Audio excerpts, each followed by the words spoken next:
Welcome to the Gold Coast Art Center and International Film Festival's virtual screening room. My name is Regina Gill, and I am the Executive Director of the Gold Coast Art Center. And I want to thank you all for joining us today for my conversation with Raphael Shore, Executive Producer, and Rebecca Shore, Producer of the inspiring new documentary, Sustainable Nation, which is now available to stream on our website at www.goldcoastarts.org. Raphael Shore is a Canadian-Israeli screenwriter, producer, and rabbi, and is the founder and executive chairman of Open Door Media, formerly Jerusalem U. Rebecca is a screenwriter, director, and producer, as well as an artist and lecturer. Some of Raphael and Rebecca's many credits include the award-winning documentary When the Smoke Clears, the Netflix featured film Beneath the Helmet, and Hummus the Movie, a film we screened at the Gold Coast International Film Festival a couple of seasons back. We are honored and grateful to have Raphael and Rebecca Shore with us today from their home in Jerusalem to talk with us about Sustainable Nation. Welcome, Raphael and Rebecca. Thanks for having us. We are delighted that through this miracle of technology, we found our silver lining in this time of Corona. So, and I don't mean the beer.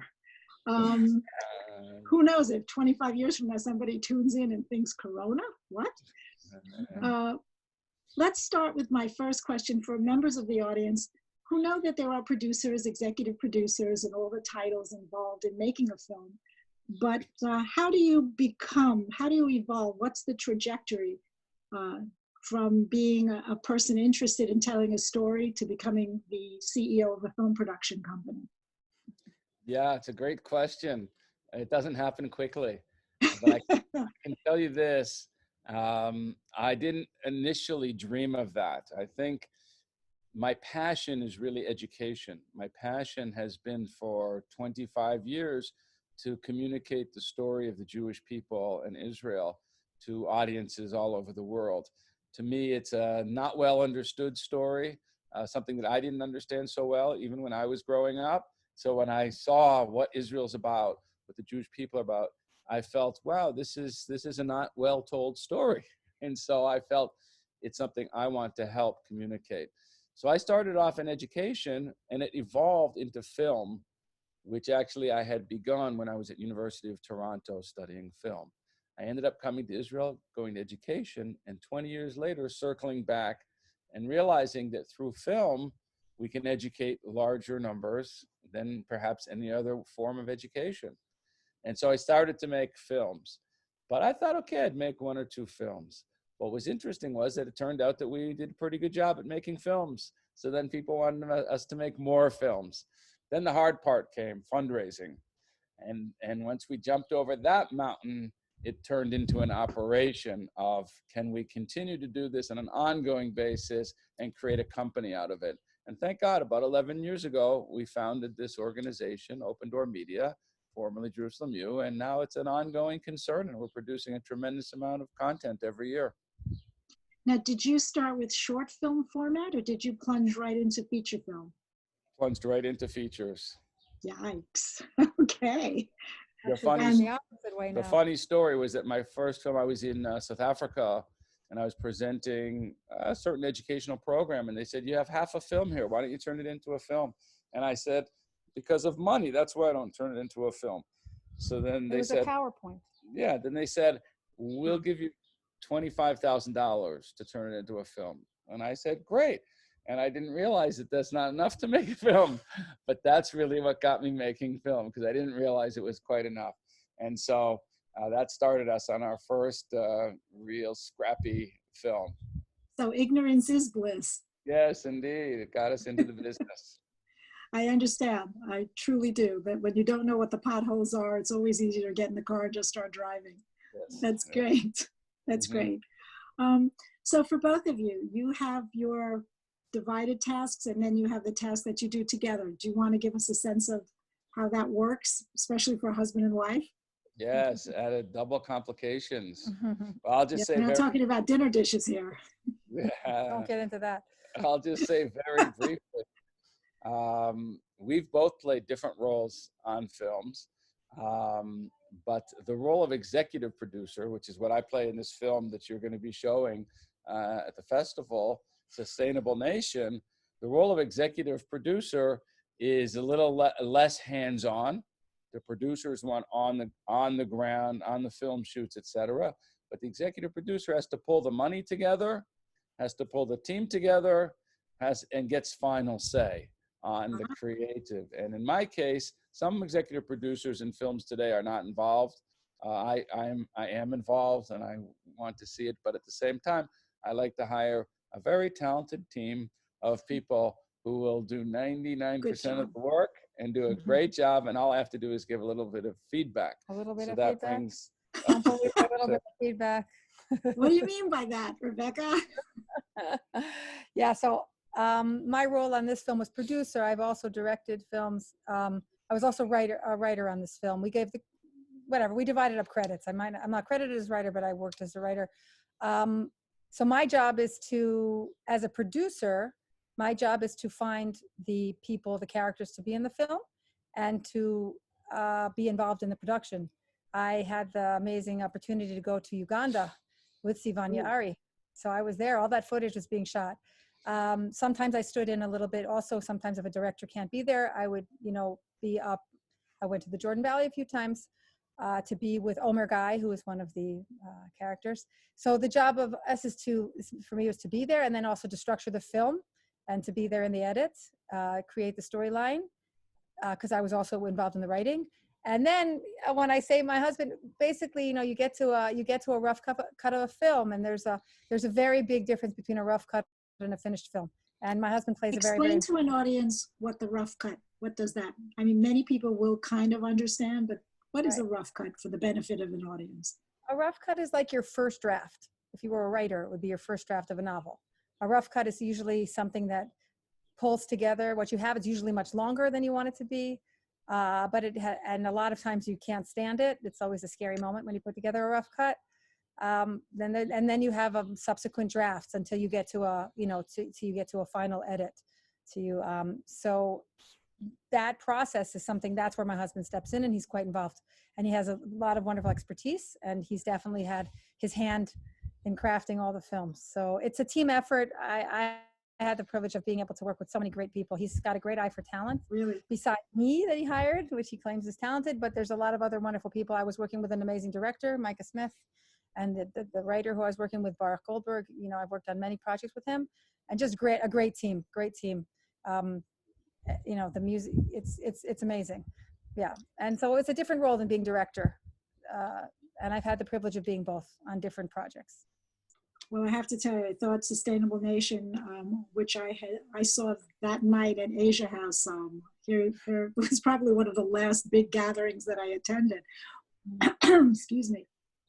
But I came back to my team the next day and I said, okay, we have to show this film and let's get it and start that conversation, because I found it and I took some notes, eye-opening. And yes, we know water conservation, that's a phrase, but this is beyond. It was eye-opening, it was poignant, heartwarming. And some of the scenes that you were able to so successfully bring to the screen, just by pointing the camera at sewage and the water deprivation and ignorance of basic hygiene in India and Africa, the sheer ability of those women, and it was the fact that you pointed out that it was the women, what they have. My husband has done business in Africa, and he always comes back so moved and impressed. But you chose to focus on 3 remarkable individuals, and in that conversation at Asia House, you pointed out, Raphael, I think you pointed out that was it coincidence that Hummus also focused on 3 remarkable individuals? Is that a magic number, the 3? To draw them to the topic of conservation, ecology, and water, sustainability. But how did you A, come to the topic? And then how did you B, focus on those 3 individuals out of, I don't know how many maybe you were thinking about? Well, focus on the topic. Okay, you can do that. I'll do the individuals. Okay. All right. So in terms of the topic, I mean, it touches on the first question that you asked of the company. Open Door Media, we are trying to create an open door for this generation, which in Hebrew is door, through media to understand what's going on with the Jewish people and with Israel, and to show the entire generation what's happening here. So we're always looking for fascinating stories of topic interest to people. And today, one of the hottest issues for young people, which is our main target audience, is environmentalism, the environment, the concerns for what's happening to the planet. And it's remarkable because, like we discussed earlier off camera, that people, when they think about Israel, they don't think about environment. They don't think about environmentals. They don't think about water. They think about conflict. Unfortunately, that's what the media shows us all the time. So we tend to get myopic. And what we're trying to do at Open Door Media is to show people with a camera all the different angles that the media is not showing them. And by being able to show this water story, it's completely fascinating, and it's on the topic that they are interested in. So we said, wow, this is an incredible story. And we started to dive into it. And that's when we started to meet phenomenal people and realize the depth of it, which we had no idea even at the beginning when we chose the topic. That Israel was, such a leading country on this issue of water technology in particular. Yeah. One of the things I love about making the films I've made are the people I get to meet. I always fall in love with all our characters, and it's really the best part, is to make a relationship with all these fantastic people. So it was an arduous, actually the Sustainable Nation process of finding our characters was not so simple. We actually struggled very much to find our California farmer, Brian, because I'm glad you brought him up, because that was surprising that you came to America with water technology from Israel. Yeah. And then the Israelis we found by, we actually got to Omer, our California story was, we got to the Israeli through America. It was very funny. We found them backwards. And then, Sivan, we had met Sivan and just was like, oh my gosh, it's Sivan's pleasure. Okay, Sivan Yaari is bringing clean water to Africa through Innovation Africa. So we featured her story, and that's the empowerment also of the women that she accomplishes there. Omer Guy is working on a high-tech platform that allows farmers to be able to monitor the amount of water they're giving their crops through irrigation and reduce the use of the water, because it's much more pinpoint, by 35%, which is fantastic, and increase yield. And then our last person was this amazing guy named Eli. And Eli Cohen, he's the one who's in India. He's able to clean sewage through, he uses phytoremediation, which is a natural system to actually clean sewage. He creates a natural wetlands and plant filtration to clean raw sewage. So he's amazing. And each one of them are such remarkable people. And, obviously we always start following other characters, and there's always, we were trying to actually follow a Palestinian farmer, and then that night, a round of violence came up like a month later after we started following someone. That, things always get in the way. When you're making a documentary film, you're definitely along for the ride. And so you get on that roller coaster and you just, stuff happens. When you're creating anything. Yes, but documentary in particular, because it's not scripted and you don't have control because it's life, and life tells the best stories, but it's also life is messy. Yeah, life is messy, but that's what makes I would take a documentary film over anything scripted. That's just me. I love the unknown. You and my mother, who likes nonfiction better than fiction. That's interesting. Okay. From the creative process, I feel that there's so much not known in it. I love the discovery of it. I love the unfolding of it. One of the things that occurs to me as you're describing the three individuals, what each one of them does. Now, I'm an artist by profession. I founded this art center as part of at one stage in my life, I was helping other people, and then it just kind of ballooned into something else. But I know that it's dry. It sounds dry when you put it on paper. What you were able to accomplish, for people who have not seen this film, what you were able to accomplish is take a dry topic technical technology, science, engineering. My God, there were images in this documentary that I'll never forget. Among them, bizarrely, I don't think I've ever seen how they picked almonds. I've never seen a tree. Shaking of a tree. You're doing a good job imitating the shaking tree. There's so much to take in visually that you absorb the dry, what might be dry to some people, stuff, and you begin to process it, and you're able to reach somebody who's not technologically a genius or scientifically a genius. I'm happy to take those titles to my crew, to myself, and to make it relevant and accessible.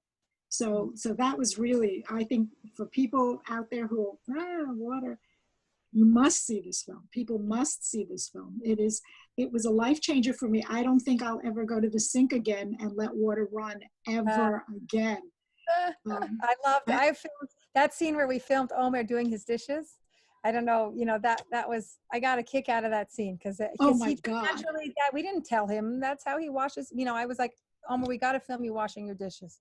And you know how I know that? Because my cousin's daughter came to visit from Israel. She's an officer in the army, and she came and we were just chatting. You know how girls will sit in the bathroom and just, so I don't know, I was washing my hands and she went bananas and she shut off the taps. What are you doing? Why are you wasting water? And I looked at her. Now I totally get it.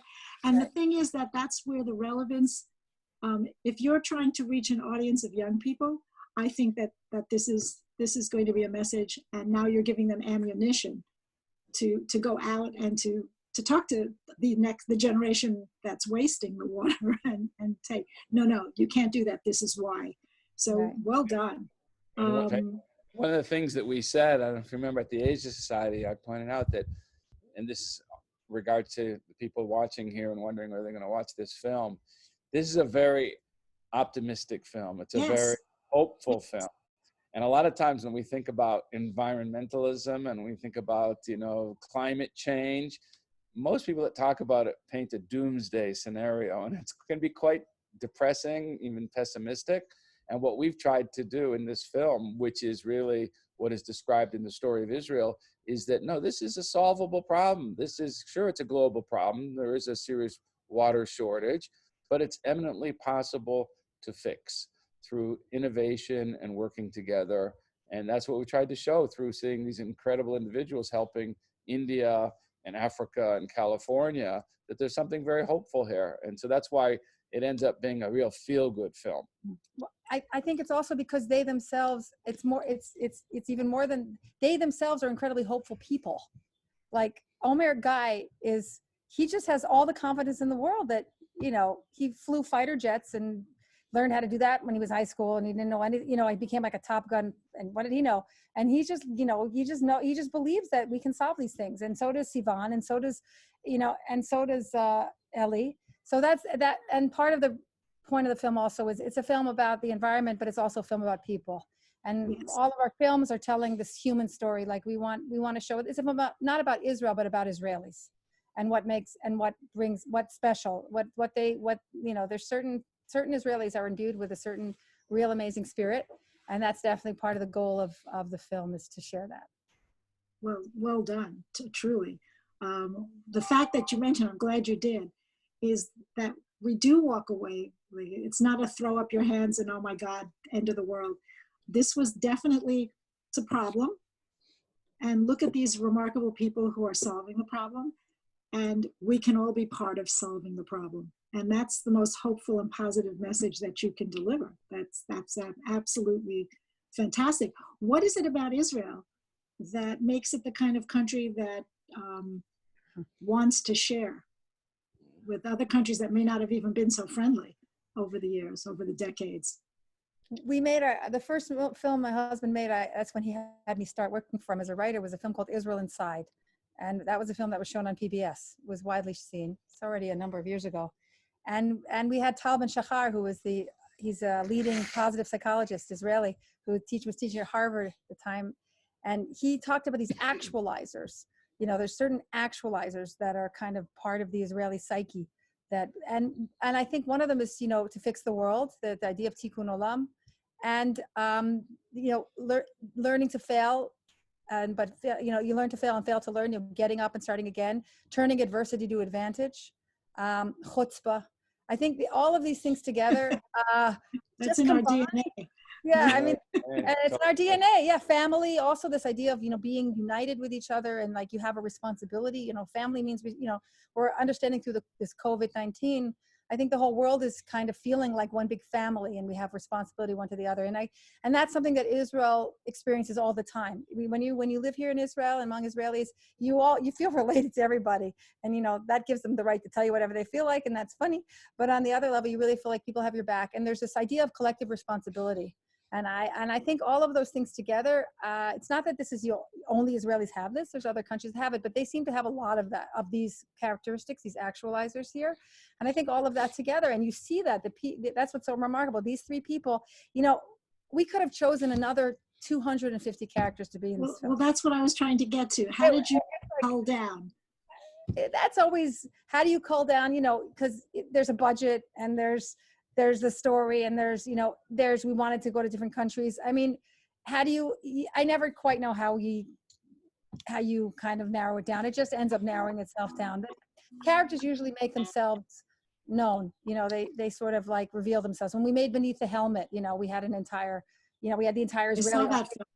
Right. So we had the entire Israeli army to choose from. And I always say that God played central casting, because we found Ed Adler and his amazing soldiers, and that was just like a needle in a haystack. So, you know, we get divine providence when we make these movies. We knew we wanted to talk about.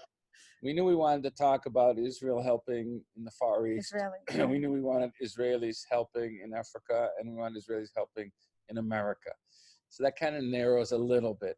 And then we start pursuing interesting people that have interesting technologies, and things surface, and we start to talk to the experts, and they tell us about technologies, and we meet the people, and then things bubble to the surface. But it's actually quite a lot of broad-based research at the beginning, until we find some really interesting people, and we say, okay, let's start working together with you. We went to WATEC, actually. Micah Smith, the director, and myself. That was our first foray.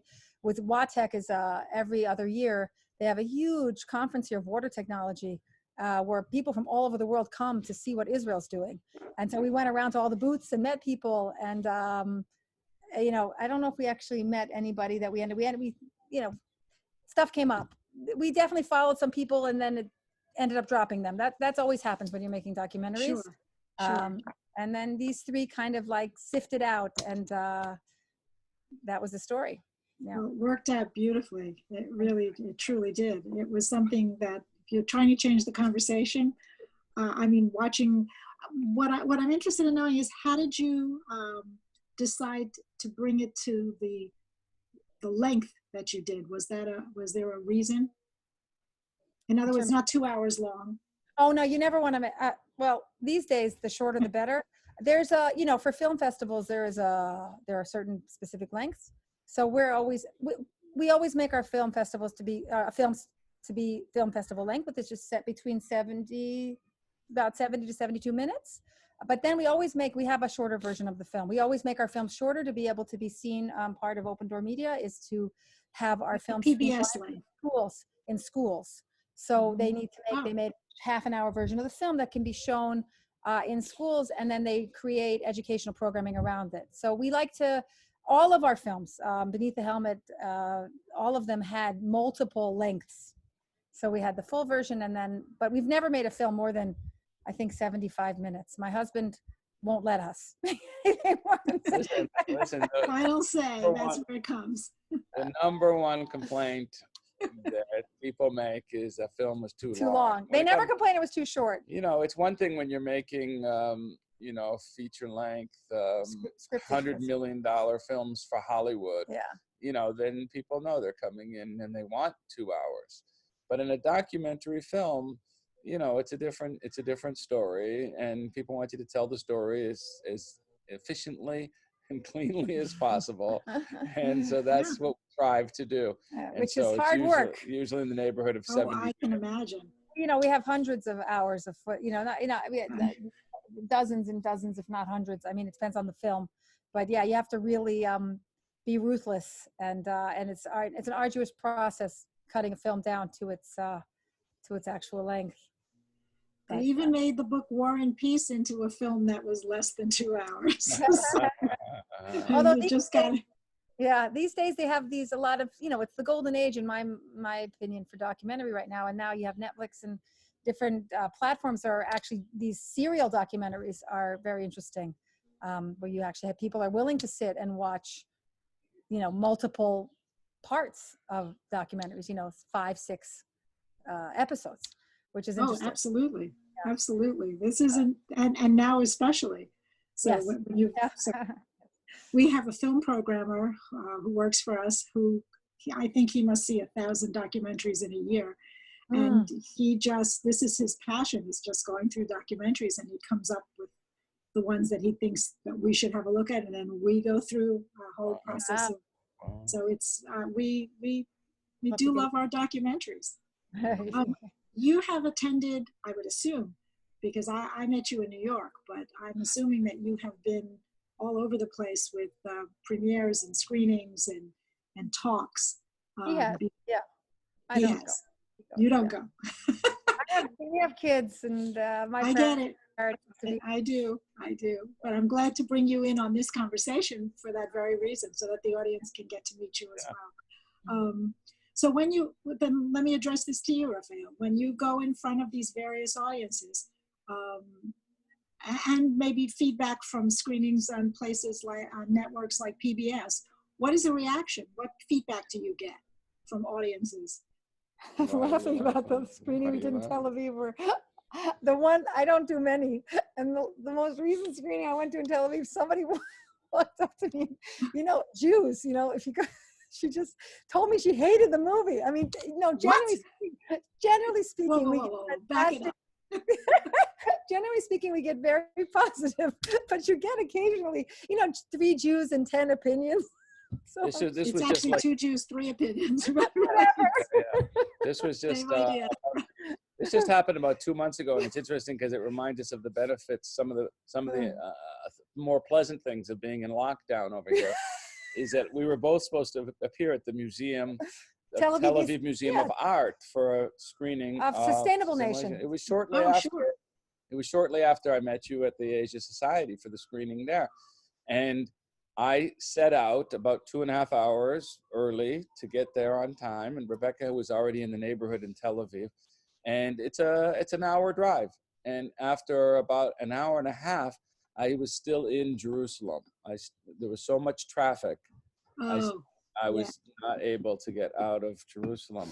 So I called up Rebecca and I said, "You're doing this one by yourself." I was there. I was meeting him. I was for another film. I happened to be in the Tel Aviv area. But it's just funny. Everybody in the room loved the film, but one person had to come up and share. There's the famous joke, when Golda Meir met with the president of the United States. I don't remember which president. It was Truman. And Truman says, "Golda, do you have any idea what it's like to be the president of 250 million people?"